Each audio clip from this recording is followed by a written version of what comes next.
Hello and welcome to Your Coaching Journey, a podcast for doctors about coaching. Whether you're a coaching doctor, a doctor who is learning to coach, or a doctor who would like to build coaching into your professional life, then this is the podcast for you.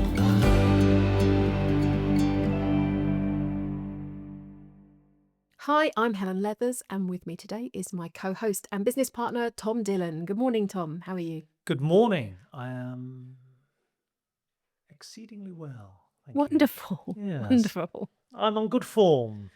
Good. I did just to clarify. I am generally on good form. I don't tend to on days when I'm not podcasting. I don't wake up miserable, and well, sometimes I do. But on the whole, I'm quite perky. So, what are we talking about today? Today, I've got a bit of a bee in my bonnet, so I kind of want to talk about that. So we'd said at the end of the last episode that it was going to be about stress, and we will talk about stress, but I just have this thing I keep hearing about something called the Yerkes-Dodson Law. I've heard about this, yes.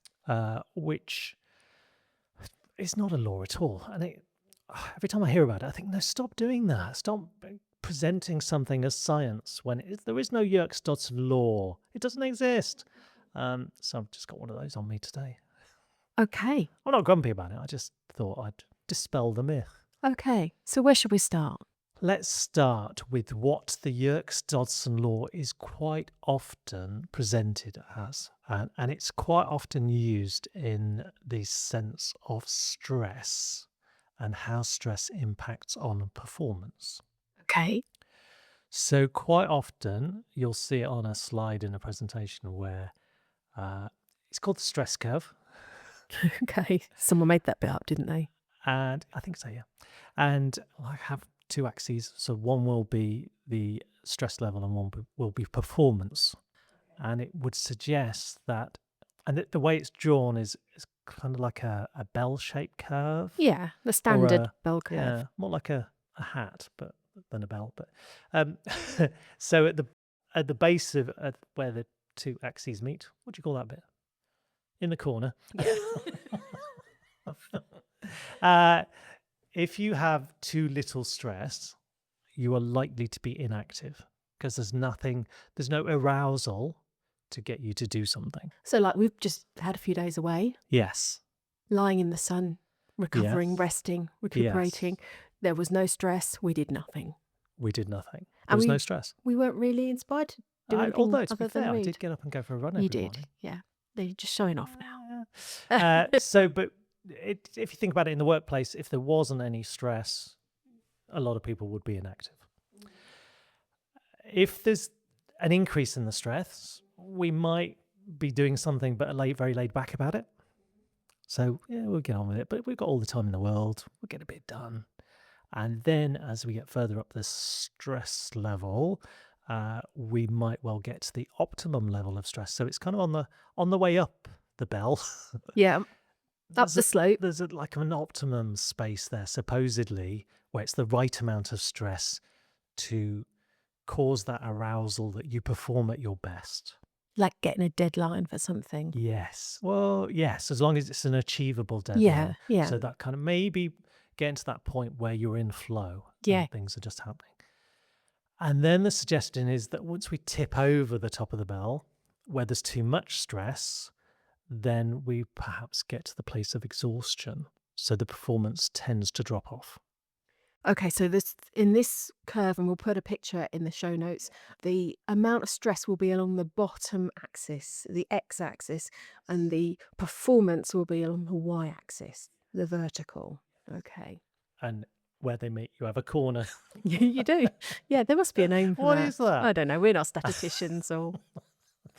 Yeah. We'll So look it up. then if we get even more stress, we get to the point of anxiety, panic, maybe some anger, and then finally a breakdown, maybe burnout, because there's too much stress.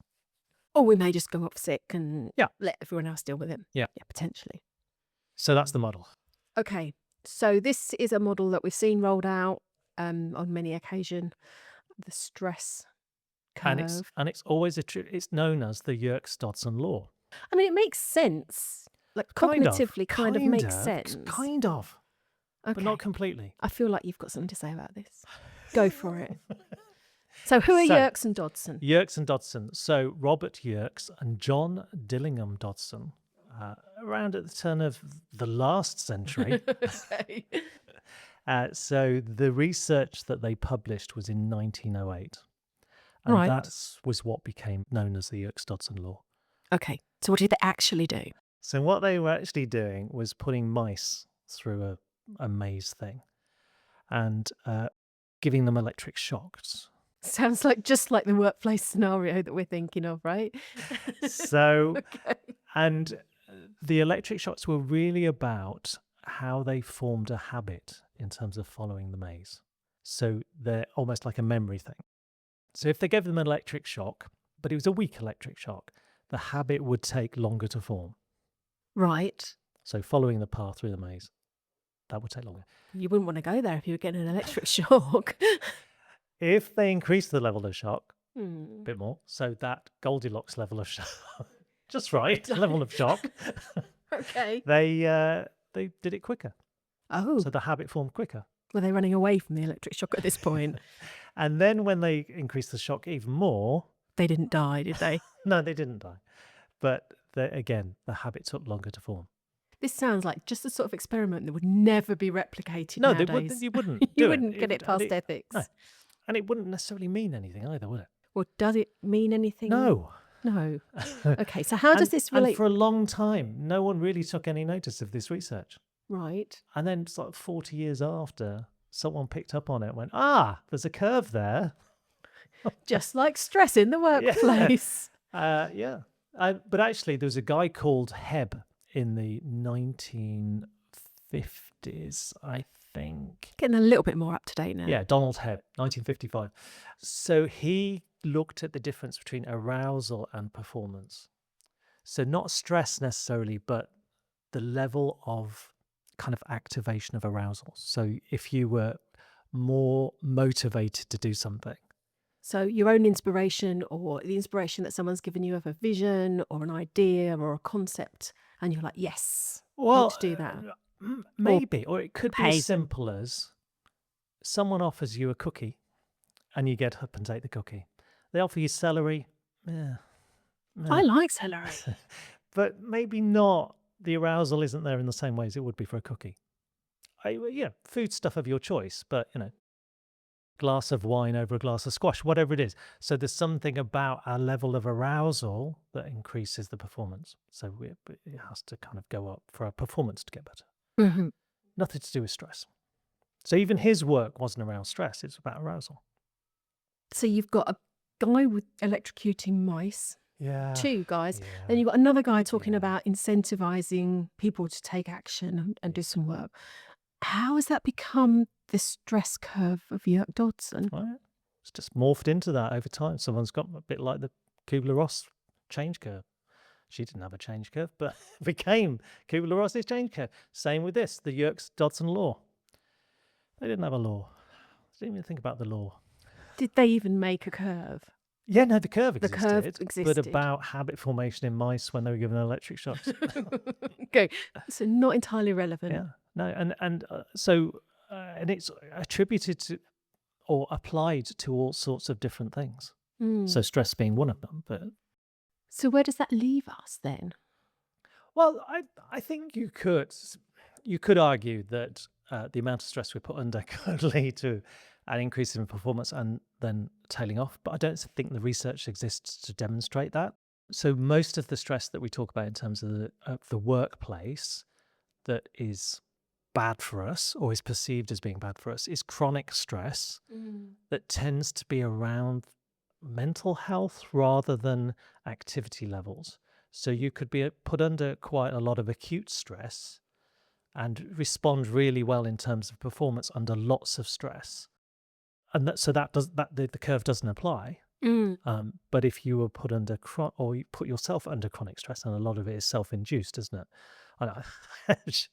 Shudder to say that in terms of the NHS because there's a lot of external stress.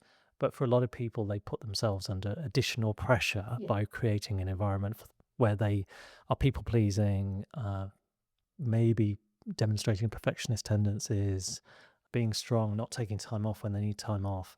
So there are lots of individual behaviors that could help with the amount of chronic stress that people are under, but they choose not to do anything about it because of the system. And the system is definitely at fault, and the system is unhelpful. And if everyone took the time off they needed, the system would collapse. But for the individuals involved, then it's listening to them, to their own bodies, isn't it? And taking time off when they need time off.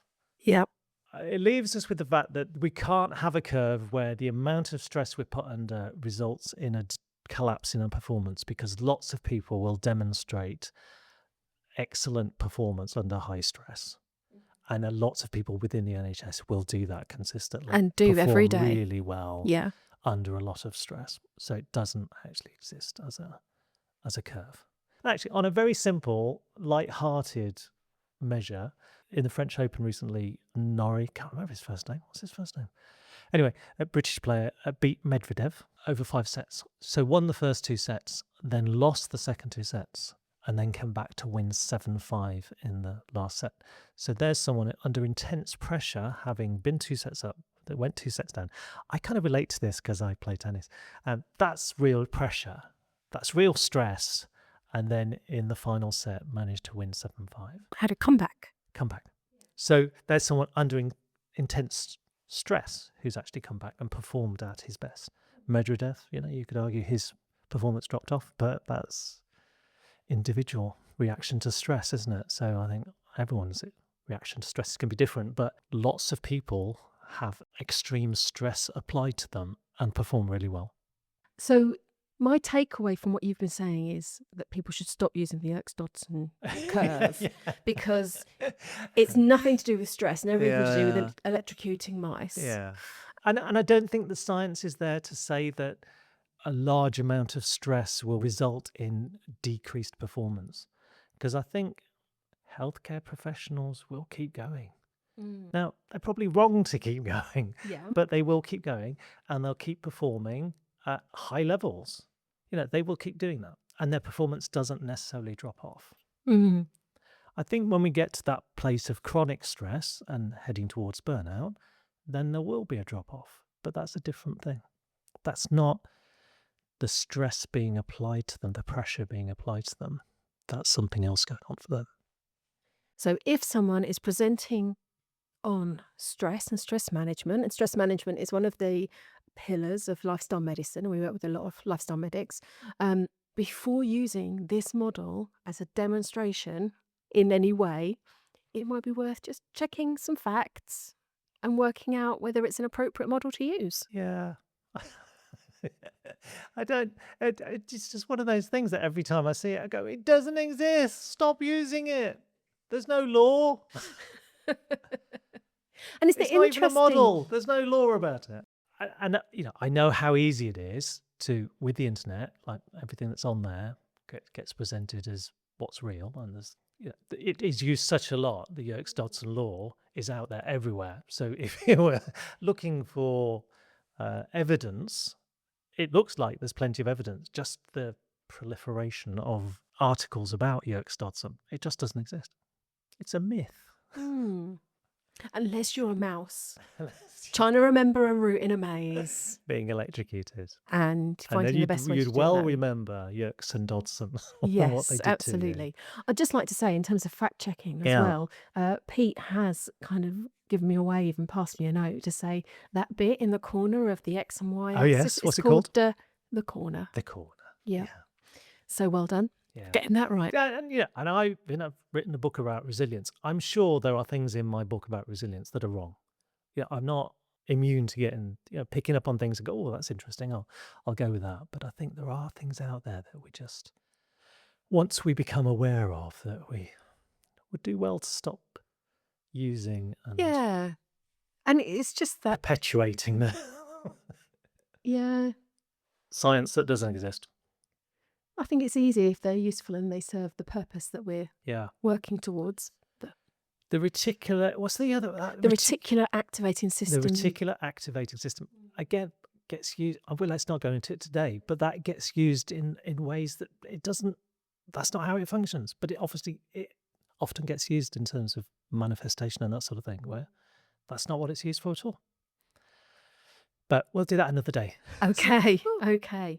Well, thank you for your insights into the Yerkes-Dodson, this is not a law, but a really horrific experiment, and not so much about stress. We'll talk about stress another time. Yeah, I spent so much time thinking about Yerkes and Dodson when it was just mice and electrocution. Maybe stop spending so much time thinking Yeah, I'll about them just now. gloss over it now. I've had my say. Excellent. Thank you for that.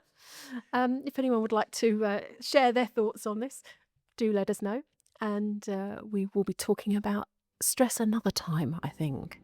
Yeah, let's talk about stress another time and some models that are real. Yes, which would be useful. Fabulous. Thank you so much, Tom. Thank you, Helen. See you next See time. you next time. Bye for Bye-bye. now.